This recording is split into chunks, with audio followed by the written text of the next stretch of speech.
partner, colleague. Patricia.Castillo with the Nate Butcher Group here at eXp Realty.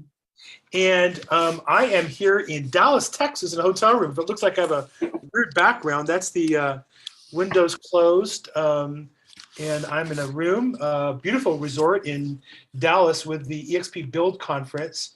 Amazing insights, production, amazing to be around people who do so much business.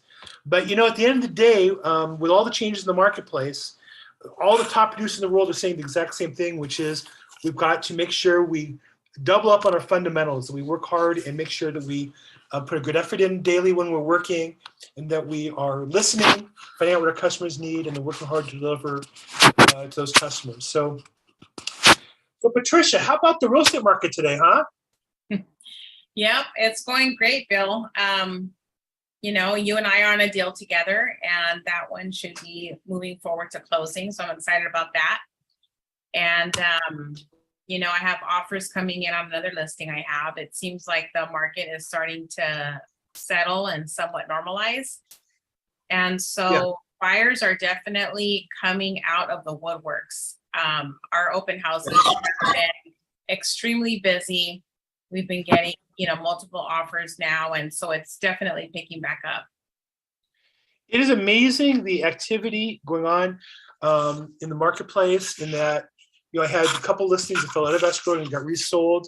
And not yours, but the other two I have both had that happen. And buyers still calling me this day. The ones who are in escrow, my buyer's interested, like they regretted the buyer jumped out. I think the panic in June was that not that rates went from 2.75 to slightly above 6, let's say now in the high 5s.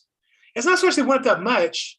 It's that in June, it looked like they may go up forever, right? Right.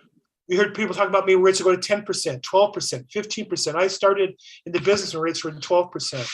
And so I think it could happen and things could change. But as of today, it doesn't look like rates are going to go to 12% in the near future, right? And so people looking to buy a house, number one. Number two, people still getting paid. And I know from family and friends that some people are getting laid off, others are getting raises because some business is doing well, some are doing poorly. If you're with ones doing well, you can buy a house. And the thing I always tell people every year is we only have to sell 5 million houses as a country. We have over 350 million people, or 4 million people. We have, you know, probably 80 to 100 million households, and 5 are going to buy a house every year. That's all we need. We don't need 10. We don't need 8. We need 5. So there seems to be a healthy market for those of us who are putting time and effort in. So tell me about your open houses. I know you had one last weekend. What's the attendance like? Compare it to, say, last year and compare it, say, to June. What's the attendance been like? Well, I would say the attendance is less than it was last year and the year before that, because open houses were being flooded, especially because of the pandemic. There were certain requirements in place. You couldn't have an open house. You had to have people line up outside, make an appointment. So the structure was different for open houses. But generally speaking, we're still having at least 20 people come by on a given day for an open house. And that may be in a 2-hour time frame or a 3-hour time frame. And you know, we're seeing a lot of activity, a lot of interest, and it's, you know, people are now not so much looking at the rates, just what they can afford. They can afford the payment. They're coming off the sidelines and they're looking at properties because the fact is that people need a place to live and they need to buy a property. And as the rents continue to increase, which we're going to keep seeing that, I've talked to several people that have been renting and they've received rent increases, and they're not in rent control, so they're pretty substantial. Right. So it's really incentivizing them now to forget about the rates and focus on what you can afford, where you want to live, and see what falls in that parameter for you. Because at the end of the day, you need some place to live, and that may be coexisting, you know, cohabitating with maybe another family member, a friend, but as long as you can make it happen and work with a, you know, strong, knowledgeable real estate agent that can also negotiate on your behalf, possibly look at the properties that have had, you know, some slight price reductions. There may be an opportunity there to maybe come in a little bit lower, or get concessions for closing costs. So it's definitely a good time to look at your situation and what you can afford. Yeah, and I think that okay, so Shanae Davis, do we know Shanae Davis? Yes. Oh, well, Bill, I know you. I think normally he's don't been get on on the this call line. before. Oh, hey Shanae, how you doing? That's right, I recognize your voice. Yeah. Welcome. We have to be careful. For some reason, this call has attracted more Zoom bombers than any others. So I think it's a time of day. I think some of the kids are off from school and they're playing on the computer. So, Shanae, nice to hear from you. Thank you for jumping in the call. Didn't mean to meet you there. And you're welcome to jump anytime you want. Okay, thanks for having me. Yeah. And Angela Williams, thank you for joining our call today. Yeah, feel free. If you have any questions, feel free, or comments, feel free to jump in and join the conversation. One of the things that is you mentioned the rents going up, and I see that too, particularly non-rent control, which in LA means typically houses aren't under rent control. Duplexes are typically not going to be under rent control, but depending on the situation, and of course, certain housing stock by their age is not going to be. But where they're getting those increases, where they go the market rents. Literally, the conversation one of my agents had with me this week was he had signed a lease for a client, well-to-do client in entertainment, a year ago, and they paid a lease for a house in the Valley. I want to say it was like $6,000 a month or something. Mm-hmm. And first year is up. It's a house, so it's not under rent stabilization in the city of Los Angeles. Right. And the owner, there are still some limits in the county and the state. I think they're allowed to go up 10%. And there's some rules and regulations and all that, but they got the 10%. The landlord sent out a raise of over 10%. And the realtor kind of gave them the customer some information, and they were able to lower the payment down to 10% increase. So they're paying $6,600 a month. And of course, he offered them, well, here's what this house would be if you bought it at the market price. Here's what the payment would look like with this down payment and such. I think it's important to have those conversations with people to understand that you can pay money and rent, or you might pay more, but of the more, some is your principal. Of the more, some you'll get back in your taxes, and then over time, theoretically, it goes up in value, and you're going to keep all those profits. And so that's the discussions we have with people who are looking to lease, to say nothing wrong with leasing, but let's just look at the numbers and make sure you're making the right choice.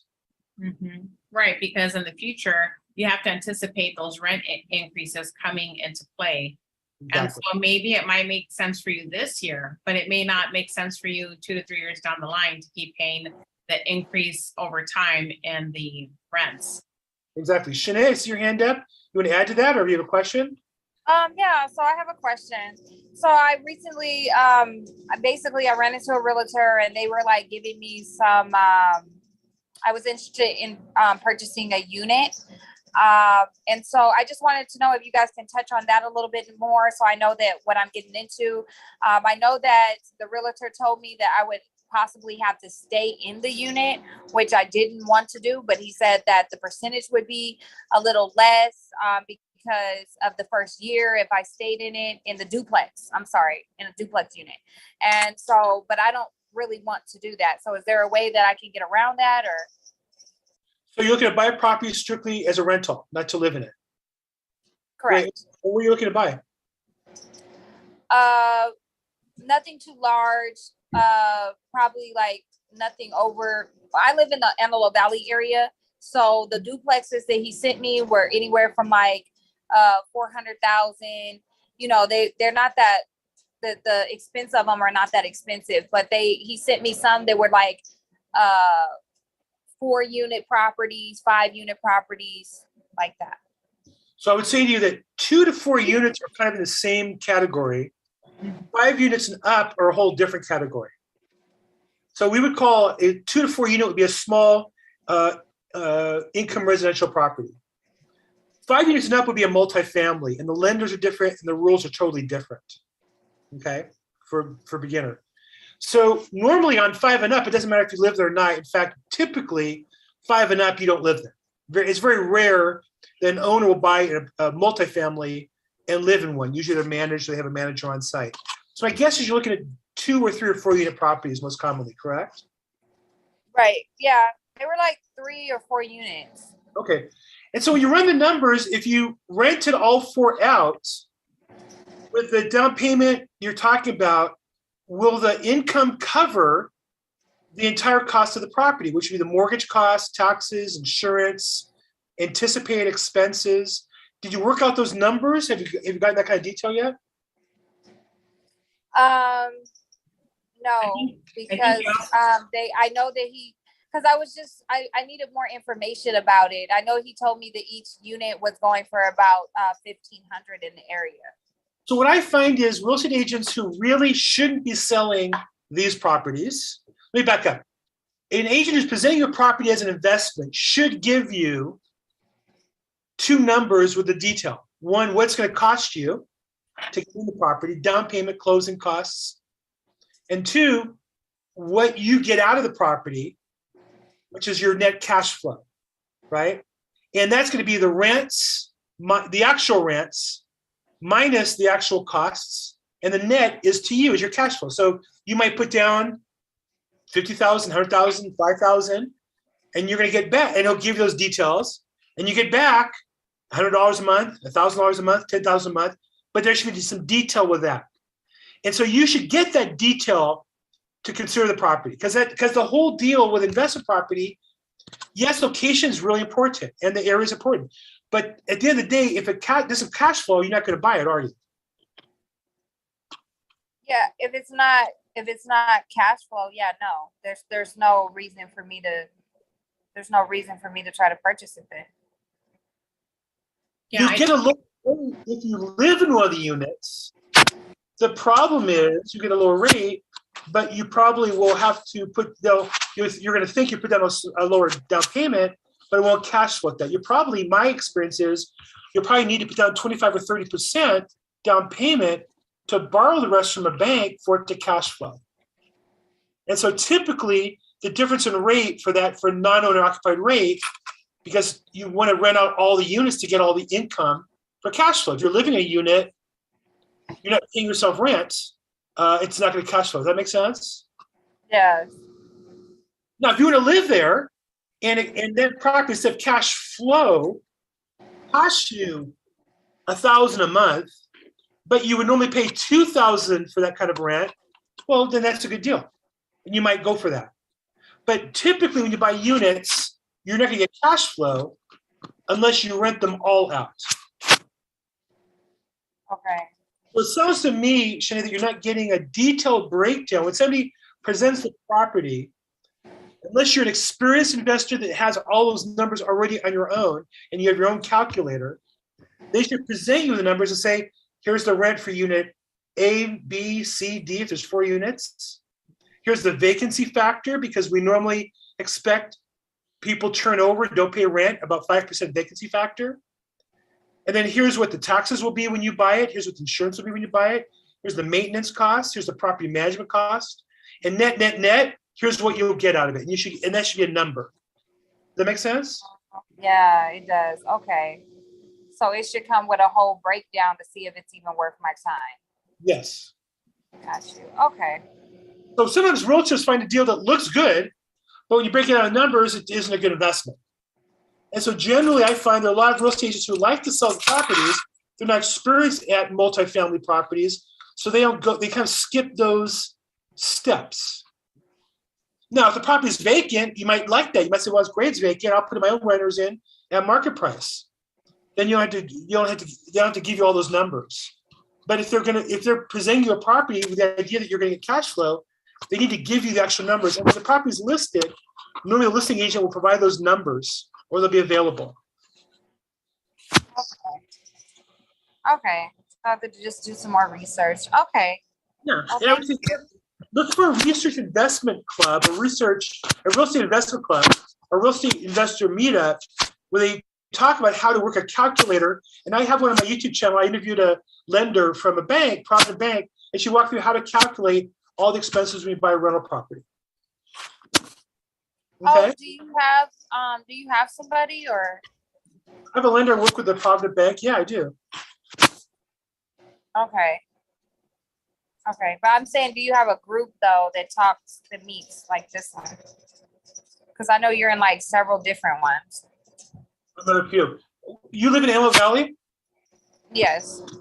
I would say on the second Thursday of the month in Culver City is the LA Real Estate Investors group that I go to. That's a live event. There's about 250 people there. There's a speaker who's going to talk about multifamily investments there. She's great. I set up an interview for her. I'm going to do that next week, and I'll put that on my YouTube channel. There's also other coaches and trainers and investment companies. You might find a lot of people there. I like it because in one fell swoop, you'll meet a lot of people. Okay. So, okay. So I know you guys did an event one time, and I think like I had, I don't know, remember, but I wanted to go out, but I just missed it. Okay. So, so is that, you said that's coming up this week? No, it's the second Thursday of the month. Okay. It is the 8th. Go to LAREIC.com. LA, Los Angeles, REIC investmentclub.com. LAREIC.com. IC.com. Okay. And if you come, you better come up and say hi, okay? Mhm. Oh yeah, always. Great. Yes, definitely I will. Okay. I really appreciate it. Thank you. Thank you. Thank you. Patricia, you want to add anything about the units? Yeah, Shanae, I was just gonna add that, Bill gave you a pretty good rundown on what to look for and what the realtor should be providing to you. But something you can look at as well is the current rent that the tenants are paying and what the pro forma rent could be. So the pro forma would be the market value. So what you could potentially raise the rents to. Like, for example, I helped a friend of mine sell their building. It was in rent control, so it wasn't cash flowing very well, but they also the owner was really good friends with the tenants, so they hardly ever raised the rents, which was not a good thing because it's a business that you're running, right? It's supposed to be cash flowing. So when you're looking at the rents and they're not being increased accordingly, it basically affects the price and the value, because an investor is going to want to purchase a property where there's that opportunity for it to cash flow if it's not already cash flowing. So you want to look at the rents that are currently being collected, currently being paid, and what the market rent could be. That would be your pro forma rent. Okay, and then I wanted to ask you really quick too, if you can answer this. I know you said you touched on controlled rent, and I'm still learning, right, about this. So would the control rent be because that is what is being rented from the property owners, or where would that come from? The city. Rent control. Yeah, that's what I meant. Like the city that rents the building, right? It would already come attached. We have 3 levels of rent control in California. We have state rules, you have LA County rules, and they have local city rules. And so part of the process is normally when the property is listed, the listing agent will put in there if it's under rent control or not. And then if not, you can do your research and find out. Let's say Los Angeles is amongst the strictest in the country, as is Santa Monica.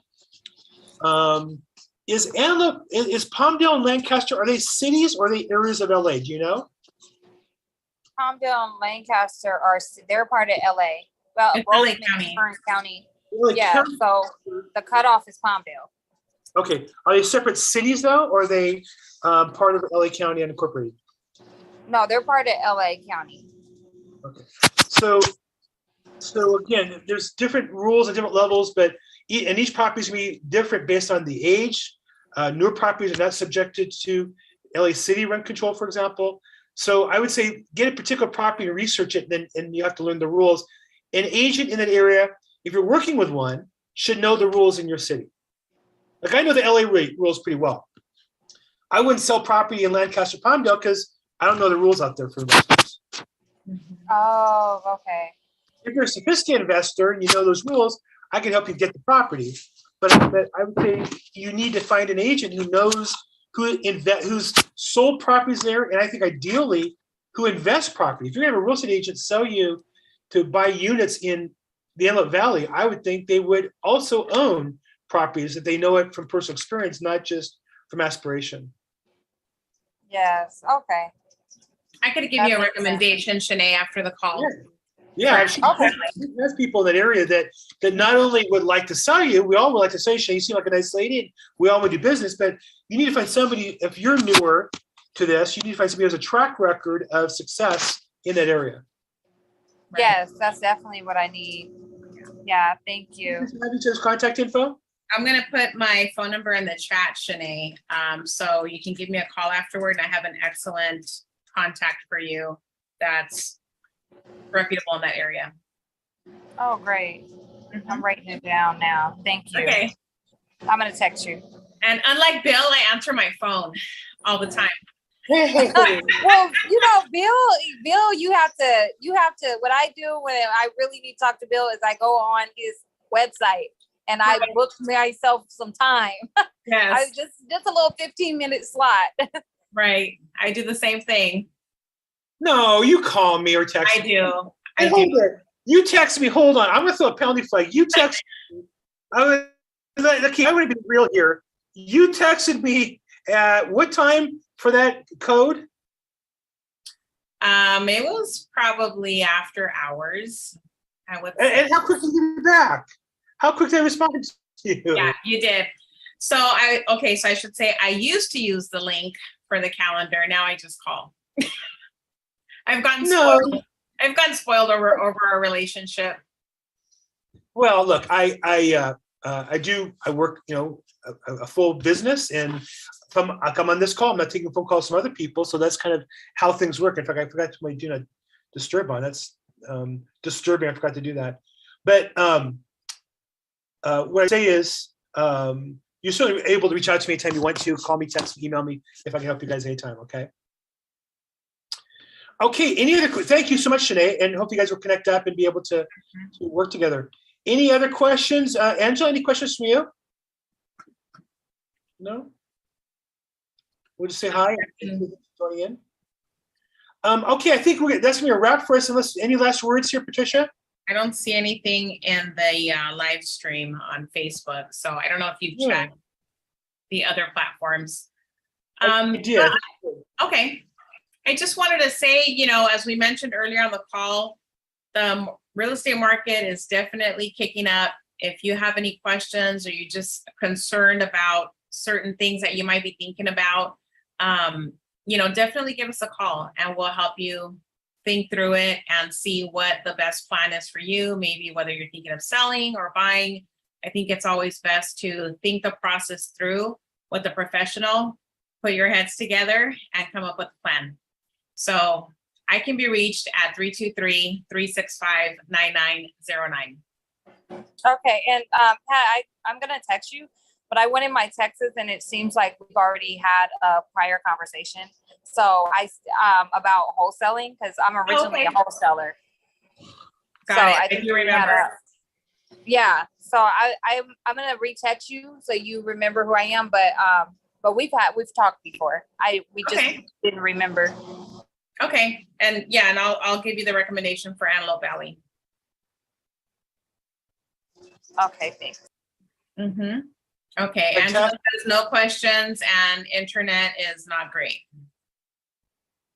Yeah, and it's a challenge for me today because I'm in a hotel. So we're gonna wrap it up here today. Patricia gave her phone number. I'm Bill Gross, the LA probate expert. This is our home buying seminar. We do it every Wednesday, 5 p.m. Pacific. We're doing it tonight, 7 o'clock in Dallas, Texas time, 8 o'clock Eastern time. We also live stream to Facebook and YouTube. Reach out if we can help you in any way. Buy your first house or trade up to a new home or investment home. And as always, make it your best week ever. Thanks so much, everybody.